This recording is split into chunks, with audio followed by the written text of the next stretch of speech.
Welcome back to my channel Mukt artist Goa. I hope आप सब लोग ठीक होंगे गाइज। मैं भी ठीक हूँ और काफ़ी दिनों से मेरा व्लॉग नहीं आ रहा था कुछ रीज़न की वजह से। और ये मेरा लास्ट डे जो धर्मशाला वाला था वो ये भी नहीं डाला था मैंने, तो मैंने सोचा कंप्लीट कर देते, उसके बाद मैं आपको मेरे गोवा वाले व्लॉग्स दिखाऊंगी। तो गाइज मॉर्निंग हो गई थी और मेरा लास्ट डे था मैक्लोडगंज में।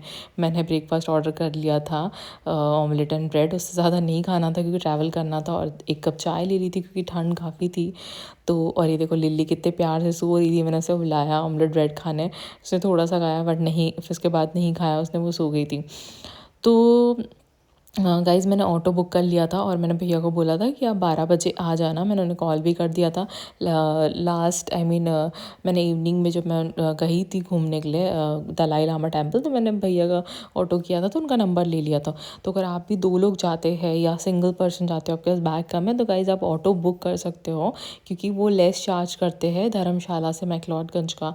कार वाले कैब वाले ज़्यादा चार्ज करते, तो मुझे सही लगा। मेरे पास बैग भी 2 ही थी, तो आप लोग भी ऐसा कर सकते हो।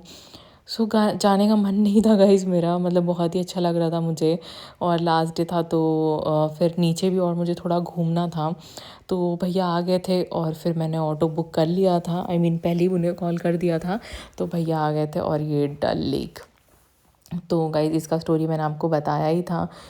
और तो गाइज़ भैया को मैंने पूछा कि मुझे ना मेरा जो धर्मशाला में और भी जगह घूमने का रह गया था, जो वहाँ पे क्रिकेट स्टेडियम है HPCA, Himachal Pradesh cricket association stadium धर्मशाला का, बहुत ही ब्यूटीफुल है। तो मुझे वो घूमना था क्योंकि वो मतलब और भी कुछ जगह पेंडिंग थी नीचे जो मैं नहीं घूम पाई थी। मैं ऊपर आ गई थी मेरा रिट्रीट के बाद। तो फिर उन्होंने मुझे बोला कि मैं आपको 1000 रुपीज़, आई थिंक उन्होंने 1000 या 1200 मुझे कुछ बोला था, चार्ज करूँगा मैं और भी जगह घूमने का। टी गार्डन भी मैंने उन्हें पूछा था और भी आर्ट म्यूज़ियम, बट मैंने सर्च किया था वो मेरे होटल के पास ही था। आर्ट म्यूज़ियम बंद था उस दिन, पता नहीं, आई थिंक वो डे पे बंद रहता होगा। तो मैंने कहा ठीक है, आप मुझे स्टेडियम और टी गार्डन घुमा दीजिए। मैं स्टेडियम आ गई थी और वाकई में सच में बहुत ब्यूटीफुल है क्योंकि गाइस पीछे ना पहाड़ है और ठंड में इतना अच्छा व्यू लग रहा था। ऐसे भी अच्छा व्यू है ऑफ कोर्स क्योंकि पहाड़ है पीछे, क्लाउड्स है, तो काफ़ी यहाँ पे टूरिस्ट आ रहे थे। टिकट ले लिया था मैंने, आई थिंक 40-50 रुपीज़ कुछ टिकट था, ज़्यादा भी नहीं था। और ये देखो मतलब इतना अच्छा लग रहा था ना यहाँ पे, तो जो क्रिकेटर्स खेलते होंगे उन्हें तो बहुत ही अच्छा व्यू लगता होगा। कुछ नहीं, मैंने वीडियोस बनाए और थोड़ी सी फ़ोटोज़ ले ली क्योंकि मैं नहीं चाहती थी किसी को मैं बोलूँ कि आप क्लिक कर दो। ठीक है, मैंने सेल्फीज़ क्लिक कर ली थी। और गाइस उसके बाद मैं वॉशरूम गई थी और मेरे साथ एक बहुत बुरा इंसिडेंस हुआ। पता नहीं वो लॉक हो गया था और वो ओपन ही नहीं हो रहा था। फिर मैंने बहुत ज़ोर से चिल्लाया क्योंकि कोई नहीं था ऑफकोर्स मेरे साथ, मैं तो अकेले थी। तो फिर किसी ने मेरी हेल्प की और उन्होंने खोल दिया बाहर से लॉक और फाइनली मैं आ गई थी। फिर गाइस मैं टी गार्डन आ गई थी, तो मुझे टी गार्डन उतना कुछ खास नहीं लगा, ऐसे ही नॉर्मल था। मतलब मैंने ऊटी का टी गार्डन देखा है and that was so interesting. मतलब सब ऐसे ही होते हैं बट वहाँ पे आप जा सकते हो, आप देख सकते हो, फ़ोटो क्लिक कर सकते हो, बहुत थोड़ा डिफरेंट है। तो ठीक है, खैर कोई नहीं, हर जगह का डिफरेंट ही होगा। और फिर भैया ने मुझे वापस छोड़ दिया था मेरे होटल जहाँ पे धर्मशाला में नीचे रुकी थी। मैंने अपनी बैग रख दी थी और मैं निकल गई थी वो आर्ट म्यूज़ियम देखने के लिए, जो कि मैंने बंद था आपको बताया। तो उसमें क्लोज़ लिखा था बट गूगल में, बट मैंने सोचा चलो चल के देखते, बट फिर बंद था। और फिर आता था मुझे मोमोज़ खाना था एक्चुअली स्ट्रीट पे, बट नहीं मिल रहा था। आई थिंक वो डे सब बंद रहता है। तो फिर मैंने रेस्टोरेंट में मोमोज़ खा लिया।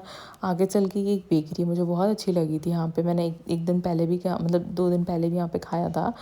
फिर मैंने आकर पेस्ट्री ली और पेट तो भर गया था। सुबह ब्रेकफास्ट किया और यही सब खाया था मैंने, बाकी मेरा कुछ खाने का मन नहीं था। मैंने मोमोज़ भी हाफ़ प्लेट ही लिए थे क्योंकि अगर आप अकेले हो तो आप ज़्यादा नहीं खा पाते हो, आपसे नहीं खा के होता। तो मैंने कहा ठीक है, जितना हो उतना ही खाते हो। और फिर मैंने सोचा चलो वॉक करके चलते हैं, अभी पास में ही था क्योंकि थोड़ा सा हैवीनेस फील होता है और आपको ट्रैवल करना है रात भर बस में बैठना। मतलब इवनिंग में मेरा बस था 7:30, सो फिर मैंने यहाँ पे रूम तो बुक नहीं किया था, मैंने बोला था, मैंने सोचा था कि मैं फ़्रेश हो जाऊँगी और मैं ऐसे ही बैठूँगी, बट फिर मैं 1-1.5 घंटा बैठी, 2 घंटा, और मुझे बहुत रेस्टलेस फ़ील हो रहा था, मुझे थोड़ा सा रेस्ट करना था। तो फिर मैंने भैया को बोला कि आप रूम बुक कर लो, मैं आपको 500 to 700 आप जितना बोलोगे मैं चार्ज कर देती हूँ, 3 आवर्स का, 3-4 आवर्स का, क्योंकि 7:30 बजे एनीवे मेरी बस थी। तो फिर हम चेयर भी मांग ली थी, थोड़ा सा मुझे धूप में बैठना था, ठंड लग रही थी, तो वहाँ पे काफ़ी ठंड है ऑफ़ कोर्स। और फिर मैंने थोड़ा देर धूप में बैठा, ज़्यादा भी नहीं, क्योंकि फिर मैंने सोचा कि अगर रूम लिया है तो रेस्ट करती हूँ, अभी ज़्यादा देर बैठ के क्या मतलब है। फिर मैंने रेस्ट किया 3 घंटे, उसके बाद मैं उठ कर रेडी हो गई थी। और गाइस ये देखो, मैंने बैग वगैरह सब पैक कर लिया था, वैसे तो पैक था, ज़्यादा कुछ मैंने बाहर नहीं निकाली थी चीज़ें, बट हाँ मैंने top and all T-shirt change कर ली थी नीचे, क्योंकि मैंने कुछ और पहना था मॉर्निंग में घूमने के लिए, फ़ोटो क्लिक्स करने के लिए, और फिर मैं निकल गई थी। और नीचे आके फिर मैंने उन्हें पैसे तो मैंने आई थिंक पेमेंट पहले ही कर दिया था, बाकी तो मैंने ऐसा कुछ लिया नहीं था। और फिर मैंने उनको बोला कि चलो मैं निकलती हूँ। ये एक भैया थे, ये शर्मा रहे थे बहुत कि नहीं मुझे व्लॉग में नहीं लो, मुझे नहीं पसंद वीडियो में, बट मैंने शूट कर लिया। और फिर उन्होंने बोला चलो ठीक है, मैं आपको छोड़ देता हूँ, मैं भी नीचे तक जा रहा हूँ। तो ये भैया ने मुझे मेरी मेरी हेल्प की, उन्होंने बोला हाथ दो, मैं आपका बैग पकड़ लेता हूँ। और इन्हें टैटू भी बनाना था मुझसे, तो उन्होंने मुझे हमेशा, मतलब वो पूछ रहे थे कि आप नेक्स्ट टाइम कब आओगे, कब आओगे मुझे। उसके बाद उन्होंने मैसेज भी किया इंस्टाग्राम पे कि आप प्लीज़ आओ, अपना मशीन लेकर आओ, मुझे टैटू बनाना। उनको बहुत शौक है टैटू का। सो आई थिंक उन्होंने पता नहीं कोई सेलिब्रिटी उनका टैटू बना रखा था। फिर छोड़ दिया मैंने, उन्होंने मुझे आधे रास्ते तक, और मैंने बस किया बाय बाय। और फिर मैं निकल गई थी पैदल, क्योंकि जहाँ बस आने वाली थी पेट्रोल पंप के पास, तो वहाँ तक पैदल ही मैंने सोचा जाना बेटर रहेगा। और ये देखो मैं आ गई थी। बस बहुत ही अच्छी थी, सीरियसली गाइस, बहुत ही अच्छी बस थी। तो बैठने के लिए ही था, बट काफ़ी क्लीन थी, ब्लैंकेट थे, उन्होंने पानी का बॉटल दिया, और स्पेशियस थी काफ़ी, बहुत अच्छी थी। तो फिर मुझे किसी ने बोला कि आप सीट चेंज कर लीजिए। मेरे यहाँ पे वाइफ़ और हम दोनों बैठ रहे थे, मैंने शिफ्ट कर लिया, क्योंकि ऑफ कोर्स हस्बैंड वाइफ बैठ रहे। फिर बीच में आई थिंक 11 कुछ बजे वो लोग रुके थे खाने के लिए ढाबे पे, और फिर मैंने हाफ़ मटर पनीर और रोटी ली, और गाइस 80 रुपीज़ बिल है, मतलब इतना सस्ता खाना सीरियसली गोवा में बिल्कुल नहीं मिलता है, बहुत कम जगह मिलता है। सो उसके बाद निकल गए थे हम लोग, बस चालू हो गई थी, मतलब खा लिया था सबने, और हम लोग निकल गए थे, क्योंकि और नींद भी बहुत ज़्यादा आ रही थी, बट इस पे सोने वाला नहीं था। फिर रात भर ट्रैवल करने के बाद गाइस मैं सुबह पहुंच गई थी कश्मीरी गेट, दिल्ली पहुंच गई थी।